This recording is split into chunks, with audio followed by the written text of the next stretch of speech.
Señor esté con ustedes. Proclamación del Santo Evangelio según San Lucas.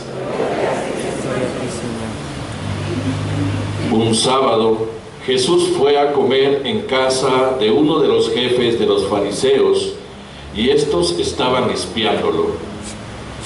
Mirando cómo los convidados escogían los primeros lugares, les dijo esta parábola: cuando te inviten a un banquete de bodas, no te sientes en el lugar principal, no sea que haya algún otro invitado más importante que tú, y el que los invitó a los dos venga a decirte: déjale lugar a este, y tengas que ir a ocupar, lleno de vergüenza, el último asiento.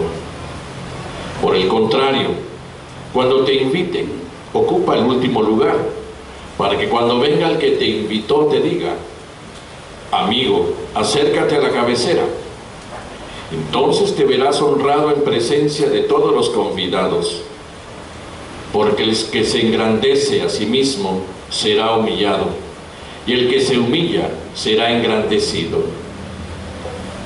Luego dijo al que lo había invitado: cuando des una comida o una cena, no invites a tus amigos, ni a tus hermanos, ni a tus parientes, ni a los vecinos ricos, porque puede ser que ellos te inviten a su vez, y con eso quedarías recompensado.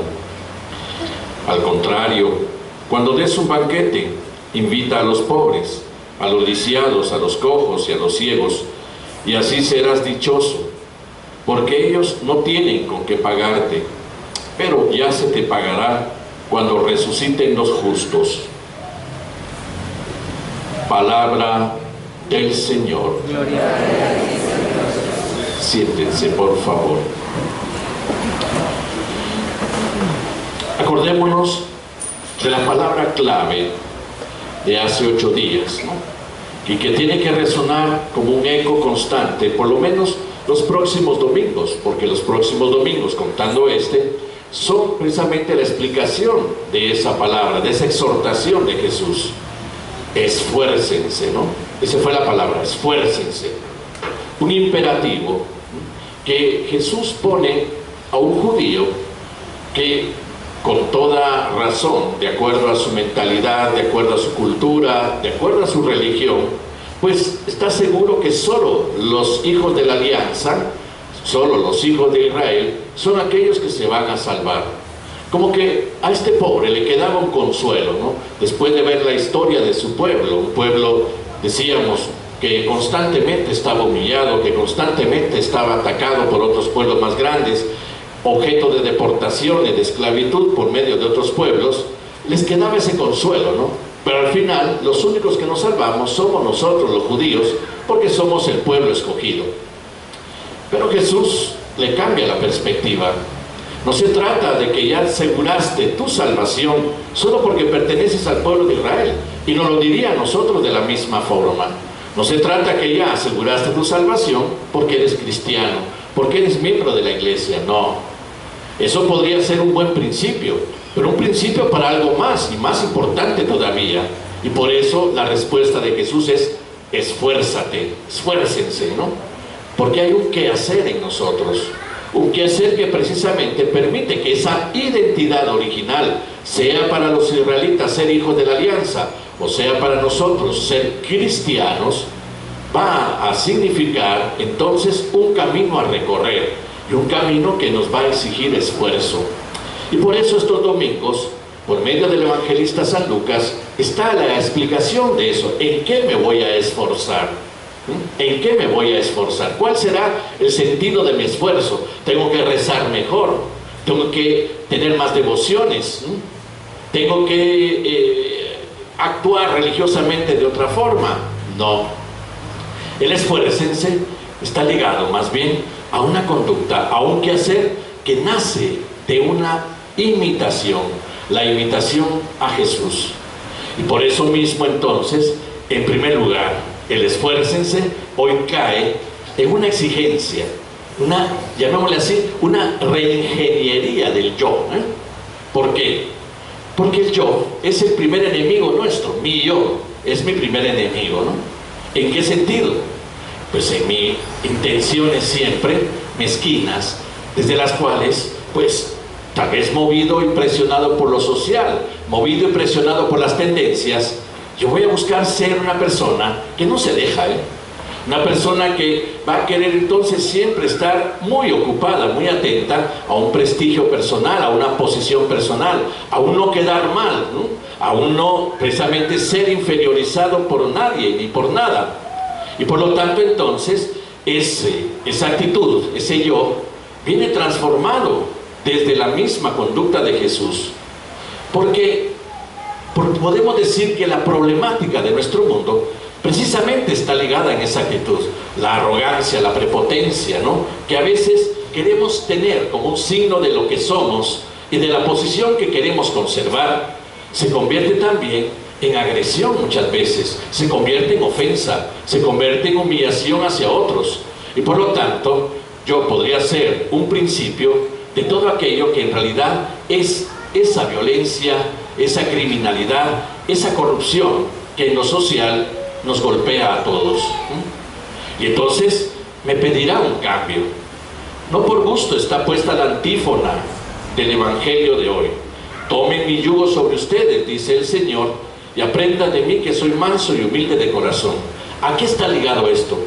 En el Evangelio según San Mateo se narra que precisamente Jesús invita a acercarse a Él. Vengan a mí todos los que estén cansados y agobiados por la carga, que yo los aliviaré. Que yo los aliviaré. Y aprendan de mí que soy manso y humilde de corazón, y encontrarán su descanso. Ese vengan a mí no se trata de un Jesús que va a resolver las cosas desde una actitud milagrosa. No, vengan a mí es un acercarse para conocerte, para saber quién eres, para saber qué quieres de nosotros, para saber qué quieres enseñarnos. Y Jesús nos enseña a partir de Él. Aprendan de mí que soy manso y humilde de corazón, y encontrarán su verdadero descanso. Alarguemos esto a una realidad que ha comprobado que en la historia del hombre siempre ha habido agresión.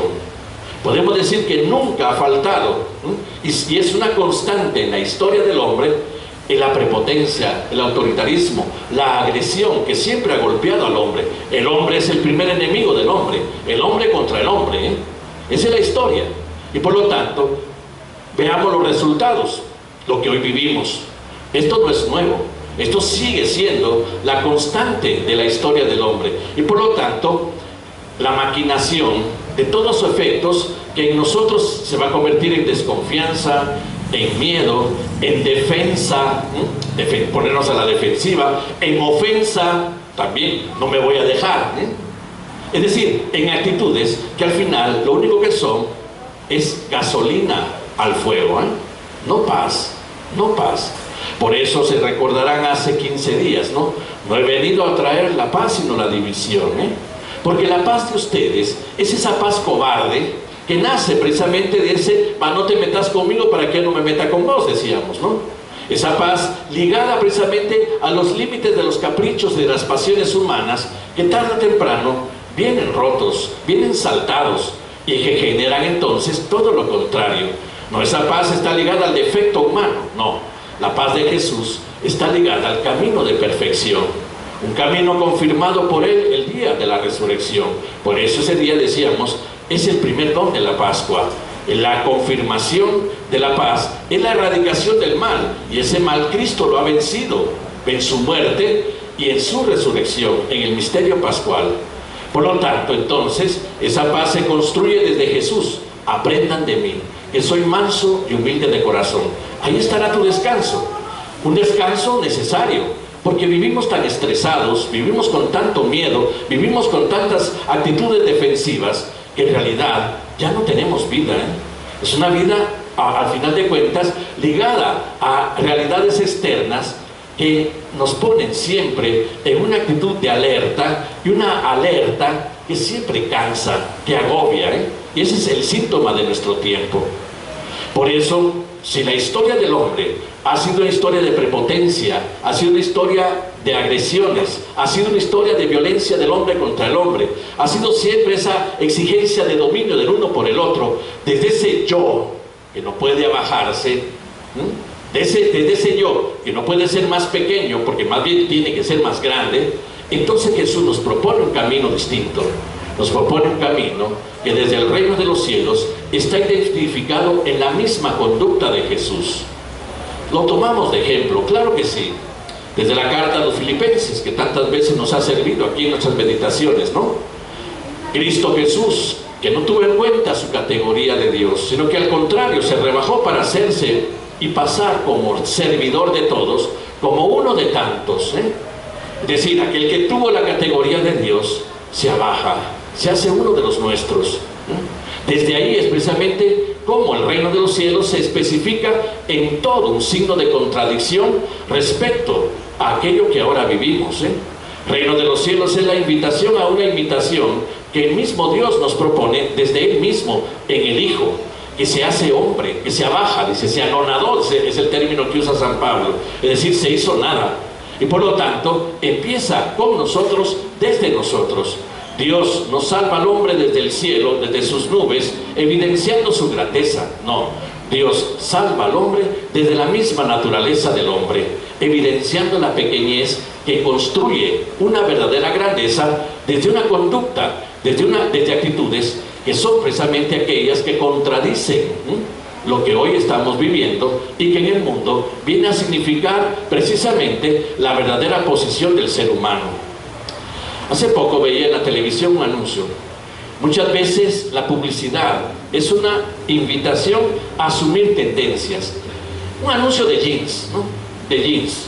Pero un anuncio de jeans que siempre viene presentado como agresión, ¿no? Agresión, imposición, ¿no? Varones y mujeres ahí en el anuncio presentándose en una actitud agresiva entre ellos, ¿no? El jeans tiene que ser signo de agresión, ¿no? Pero eso nos da a entender algo, que alguien que estudió el mercado y la realidad del mercado se dio cuenta que en realidad vende la agresión, vende la agresión, y que para tú, infeliz, que estás tan desanimado, para ti, que estás tan desvalorizado de ti mismo, que no tienes ni la más mínima autoestima, el jeans te va a subir, ¿no? Te va a poner al nivel de la agresión que el mundo necesita. Qué triste, que nosotros tengamos que pensar que el valor que tenemos, que la estima que tenemos que adquirir de nosotros mismos, tenga que partir de las referentes de nuestro mundo agresivo, ofensivo, ¿no? Qué triste, porque entonces seguiremos siempre pensando que la posición del hombre estará siempre en cuanto más agreda al hombre, en cuanto más se sobreponga y se imponga al mismo hombre. Y por lo tanto, entonces, ¿cuál es la paz que podemos construir? Ninguna. Desde ahí no se construye ninguna paz. Y la exigimos y la pedimos, pero no se construye nada bueno. Y por eso Jesús se pone como referente. Aprendan de mí que soy manso y humilde de corazón. El mismo que habrá visto así con una sonrisa burlona la pelea de los primeros lugares entre los invitados a esta boda donde él estaba, ¿no? El mismo que lo habrá visto, ¿no? Y habrá dicho, pobres, ¿cómo se valorizan de poco, Sentarse al frente va a ser precisamente la forma de sentirse mejores, la forma de sentirse grandes, la forma de sentirse importantes. Qué triste. El hecho de ser importantes ya está en la misma dignidad del ser humano, sobre todo iluminada por la fe. Y la fe nos anuncia a partir de la revelación que el hombre es grande porque es imagen y semejanza de Dios, porque tiene esa dignidad. O sea, no necesita de primeros lugares. Pero es una tentación, podemos decir, es la presión de una realidad externa, es la presión de las tendencias, ¿no? Incluso, desgraciadamente, sucede también en el ámbito de la iglesia, ¿no? Colegas míos, ¿no? Que andan alrededor del obispo como moscas para ver cómo el obispo los sube a algún puesto, los pone en algún lugar, ¿no? Pobres. Jesús dice, espera que te llamen. No busques los primeros lugares, ya se te llamará si estás llamado a un primer lugar. Entonces, esa intención que incluso existe entre nosotros, es una intención triste.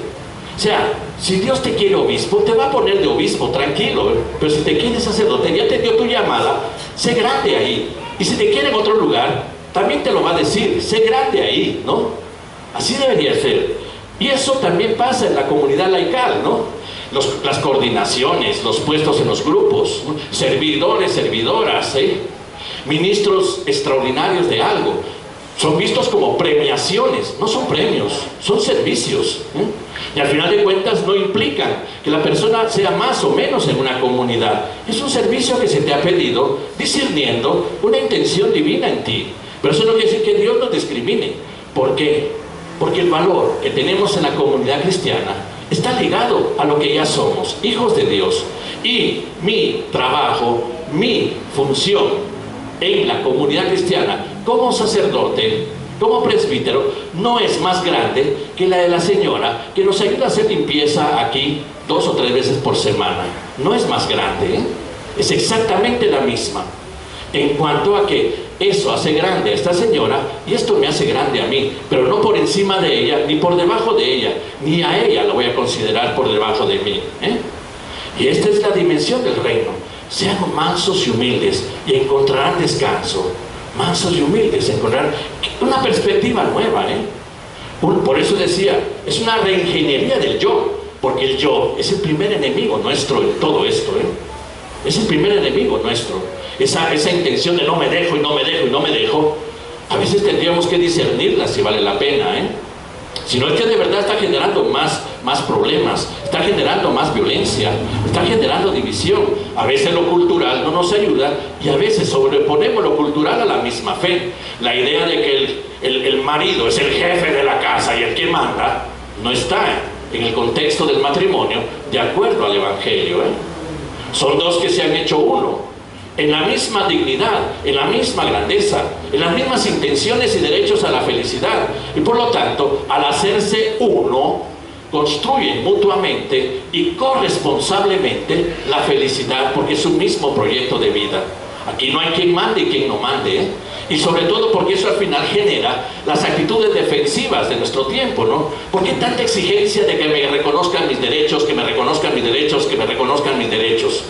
Porque eso es precisamente la actitud defensiva de nuestro tiempo ante lo agresivo de la sociedad, ante lo agresivo de la realidad nuestra. Y por lo tanto entonces también vendrá la actitud defensiva. Aquí mando yo, y la otra te va a decir, pues no me dejo, ¿y qué? Punto, Posiciones polares, ¿no? Nunca unidad, nunca conciliación. Y entonces defensiva. Y la defensiva no es paz, no es paz. Es al final de cuentas algo que va a generar más división aún. Jesús en su lógica quiere ponernos en nuestro lugar en el reino de los cielos. Por eso va a decirle a sus discípulos con toda claridad: ustedes saben que en este mundo los grandes los oprimen y que los gobernantes los humillan y los manipulan y los utilizan. Él sabía que sus discípulos iban a tener autoridad. Él sabía que sus discípulos iban a estar al frente de una comunidad y de comunidades. Por eso les advierte: entre ustedes las cosas no van a ser así. El que quiera ser el más grande, que sea el servidor de todos. El que quiera ser el primero, que sea el último. Por eso, quienes hemos sido llamados a un servicio más específico en función de una comunidad, tendríamos que ser los primeros en entenderlo, sin estar aspirando a los ísimos, que todavía tristemente existen en la iglesia, ¿no? Reverendísimo, excelentísimo, eminentísimo, ¿no? ¿Para qué? Son títulos que al final de cuentas solo hacen conservar dentro de la iglesia lo mundano. Jesús nos va a decir, nos lo dijo en el Evangelio: ustedes no se dejen llamar con títulos, ustedes son hermanos entre ustedes, Y por eso el día en que la iglesia quite monseñores, ísimos y ísimos, vamos a ser más libres y vamos a ser más hermanos inclusive. Porque es precisamente aquello que precisamente va a crearnos, no barreras de identidad que dividen, sino puentes de unidad, porque la iglesia es la sociedad que presenta el reino de Dios y porque ya lo vive. Y lo vive precisamente porque establece en el criterio comunitario, por medio del Evangelio, los caminos de la verdadera paz. Una comunidad cristiana bien establecida es una comunidad cristiana pacífica, solidaria, amorosa. Recordemos de las primeras comunidades. narradas por San Lucas en los Hechos de los Apóstoles. Eran un solo corazón, una sola alma. Se distinguían en la sociedad judía porque decían, miren, estos sí se quieren de verdad, y nadie pasaba necesidad, porque todos ponían a disponibilidad lo que tenían para que otros también pudieran tener. Uy, un extremo extraordinario. Gente que había entendido el Evangelio. Claro que la historia de la iglesia es una historia en donde también, ya en nuestro tiempo, ha quedado muy purificada. Sobre todo cuando perdió todos sus estados pontificios famosos y el Papa regresó a ser lo que era, y no solo un pinche monarca que gobernaba estados y gobernaba reinados, sino regresó a ser precisamente el pastor que orienta, que guía como vicario de Cristo a la iglesia. Y por eso ojalá esas purificaciones sigan dándose, para que muchos de nosotros no estemos tentados a buscar posiciones y estemos buscados a buscar títulos que al final de cuentas contradicen la intención del Evangelio. Y ahí precisamente entonces a lo que estamos llamados en ese esfuércense de hace 8 días. Ese esfuércense, vuelvo a repetir, nos exige la transformación del yo, el cambio del yo. Vale la pena que sea arrogante, vale la pena que sea altanero, vale la pena que sea desmedidamente orgulloso, vale la pena que tienda a ambiciones que al final de cuentas no son precisamente sanas. Ese es un discernimiento que hago como cristiano, y por eso no busco los primeros lugares, no busco la satisfacción de los títulos, no busco la satisfacción de las posiciones. Estoy donde estoy porque ya ahí valgo, y ahí soy grande, soy hijo de Dios, tengo la dignidad de aquel que ha sido llamado a reconstruirse a imagen de Cristo, el digno, aquel que precisamente no tuvo necesidad de defenderse ante Pilatos, no tuvo necesidad de defenderse ante Herodes, ante nadie. Había dicho la verdad, y por eso no empezó ni a justificarse, ni a buscar posiciones para salvar su vida. He hablado con claridad, pregunta a los que me han escuchado. Simple y sencillamente le dice eso a las autoridades judías. Es decir, aquel que tiene la dignidad y la grandeza, porque es aquel que nos ha enseñado que está en paz, que no le debe nada a nadie, que no le ha hecho nada malo a nadie. Es más, ha servido, ha sido bueno, ha sido capaz de olvidarse de sí mismo por los demás, y está decidido a llegar a la última consecuencia, dar la vida por los que lo aman y por los que no lo aman. Pues entonces, un primer paso, es esfuércense. Tal vez es más difícil, porque significa renunciar y purificarse de pasiones, gentes, renunciar y purificarse de muchas tentaciones que surgen delante de los demás, para llegar a ver con ojos de hermano y hermana a cualquier persona en este mundo. Pidámoslo también en nuestras peticiones, que yo sea capaz de ser una persona que ya se siente grande solo por el hecho de ser hijo de Dios. Vamos a confirmar nuestra fe.